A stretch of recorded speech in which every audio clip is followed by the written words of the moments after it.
So, Putin's Russia and the country's oil energy crisis is becoming unsustainable. There is no other way to put it, and no way to deny it. Indeed, the Kremlin has just extended a ban on petroleum exports until early 2026. That's months away and indicates an extraordinary move that signals how desperate the situation has become. Compound that with the fact that Putin's commentary is largely non-existent, and when something is seriously wrong, well, that's when Putin stays silent. Indeed, on the surface, or at least in Russian media, you'll be told that this is about panic buying or seasonal demand. But the reality is far bigger, because indeed, while this is partially the culmination of Ukraine's months of unimpeded airstrikes across the country, it is also now colliding with the dramatic realization of a deeper systemic decline in Russia's oil industry that the universal language of maths and data makes it impossible to refute. Because if Moscow can no longer rely on oil to fund its budget, its army, its war economy, and global influence, then the entire system begins to look fragile, to properly crack and remain unsustainable. So in this video, I wanted to explore the combination of these shorter term combinations with this structural decline, depression of Russia's overall industry, and what it means for Russia's decline and ability to continue its war in Ukraine. This is the Global Gambit. How's it going, everyone? Welcome back to the channel, where we are returning to Russia, the state of its oil industry, and Putin's war economy. Now, this video is the latest in a few I've made at this point, covering the remarkable strikes Ukraine has been making across Russia since the summer. But in this one, I wanted to take a critical angle, a lens to understand the relationship between the short-term impacts of Ukraine's activities, but also the longer-term perpetual decline that seems to be occurring in Russia's industry. So do stick around in this video, because there's going to be a lot to cover here. And I'm very curious to hear what you think about whether this is really now reaching the point of irreversibility, or somehow the Russian government can still pull one out of the hat. Let me know in the comments. Now, to set the scene, let's consider the relationship of Russia to its export of energy, be that oil or gas. For decades, be it the Russian Empire or Soviet Union, the country has built its state on petrodollars. Russia's modern statehood was tied to energy for such as the Tsars, first exploiting the Baku oil fields in the 19th century, turning them into one of the world's earliest oil booms. Under the Soviets, Siberian oil and gas became the backbone of industrial power and Cold War influence. Then the Soviet Union collapse in the 1980s was accelerated by an oil price crash. Once again, energy, Moscow's greatest asset, also became one of its biggest vulnerabilities.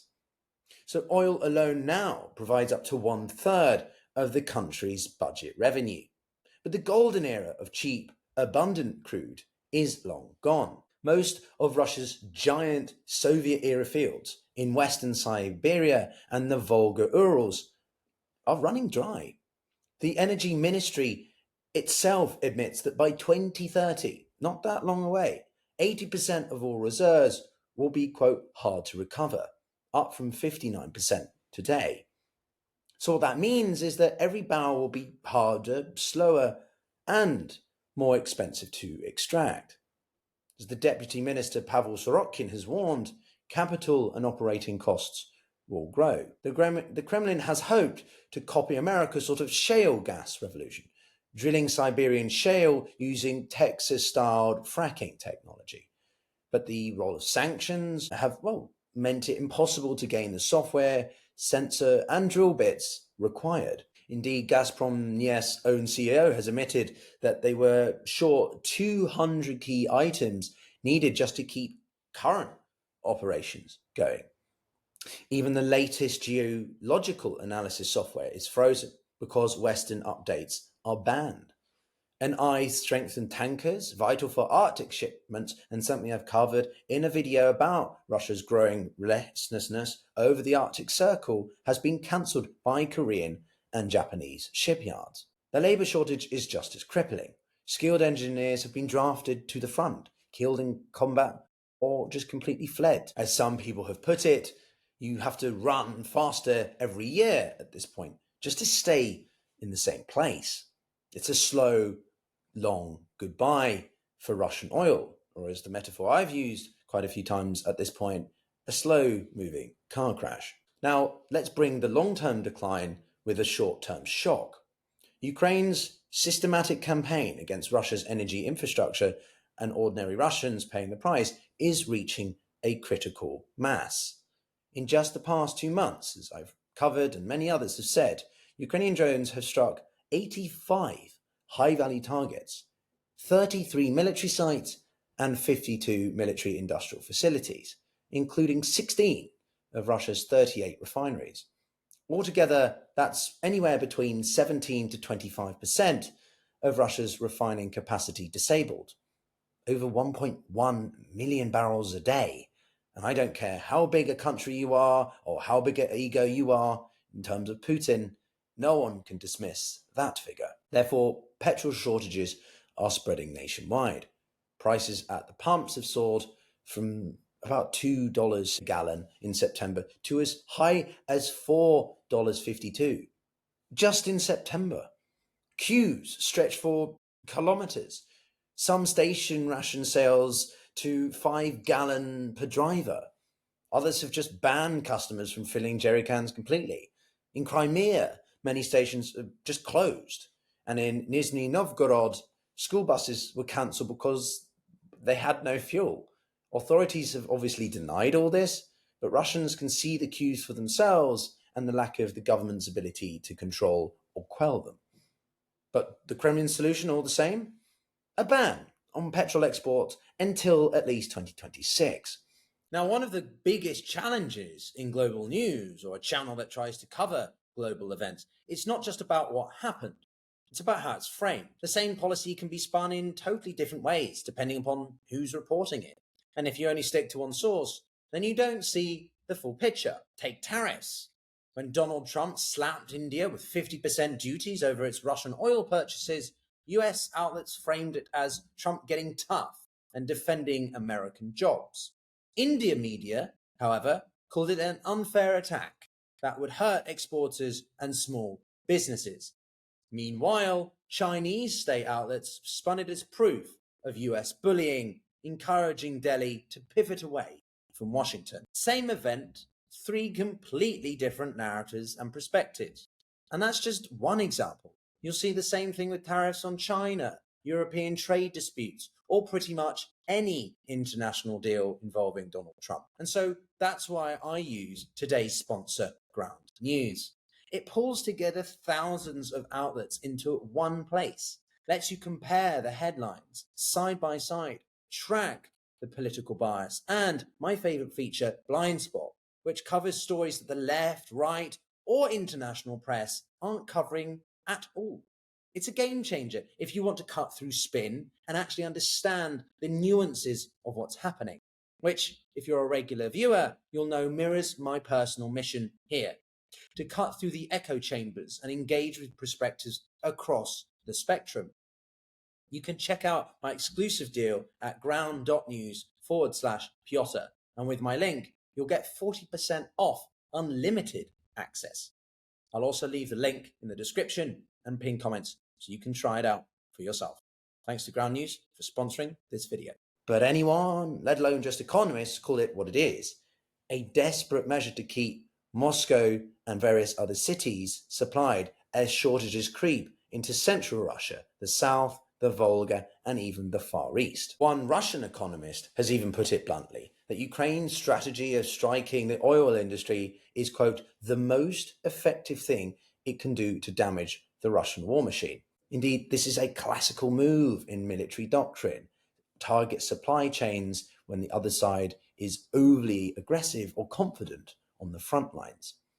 These strikes aren't symbolic. They hit deep within Russia. And just days ago, drones struck the Gazprom Neftekhim Salavat refinery in Bashkortostan, 1,500 kilometers from the front line. Another hit the Afimsky refinery in Krasnodar, for the second time in just a month.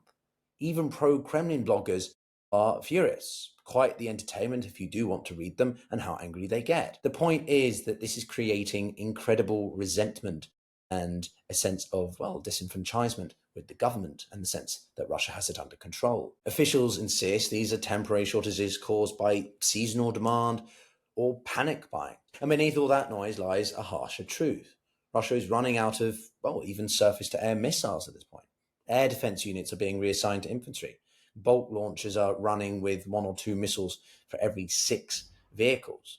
And so while Ukraine continues to target Russia's energy, which it then has to prioritize for the sustainment of its own population, well, it's also now having to neglect some of its own military operations. Not that it was ever doing that good in the first place. All of this brings us to the real crisis then. Russia's energy itself is starting to seize up. Ukraine is striking not just the refineries, but the arteries of the network.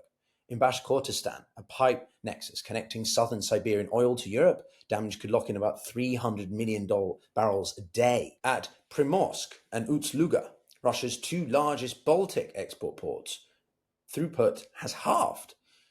Primorsk has fallen from 1 million barrels a day to half that. Ust-Luga has dropped from 700,000 to 350,000. Put it all together, 20%, if not more, of refinery is offline. 750,000 barrels per day of exports blocked. That leaves roughly 2 million barrels of crude with nowhere to go. Unlike the US, Russia has almost no storage capacity. If crude can't be refined or exported, pipelines back up all the way to the wellhead. And here's the kicker. In winter, if wells are shut in, the crude literally freezes underground. Restarting them isn't just flipping a switch. Many would need to be re-drilled, often with, well, Western technology that Russia doesn't have access to. Some can be lost permanently. Tankers aren't a safety valve either. Insurance schemes for Russia's ghost fleet, something I've also covered in a recent video, are already strained. And if permanent payouts mount from Ukrainian strikes, shippers will simply refuse the risk. Repairing damaged refineries is also glacially slow. Distillation columns take months to rebuild and must pass Western pressure tests that Russia and China, interestingly, cannot replicate. So as winter closes in, Moscow faces absolute nightmare scenario. Cascading shutdowns, frozen wells, and permanent production losses. Russia still pumps more than 10 million barrels a day, and it still finds buyers from across the world, particularly India and China. But the direction is unmistakable. Higher costs, shrinking output, and a system under siege. So if wells freeze, its refineries stay offline. If exports grind to a halt, then Russia could face something it hasn't since the collapse of the Soviet Union, a full-blown energy catastrophe of its own making. And only then should we begin to talk about the disintegration or fragmentation. There is very unlikely, as I've seen in other places, that suddenly the Far East or other parts of Russia are going to succeed, simply because they don't have the infrastructure or institutional frameworks to exist on their own.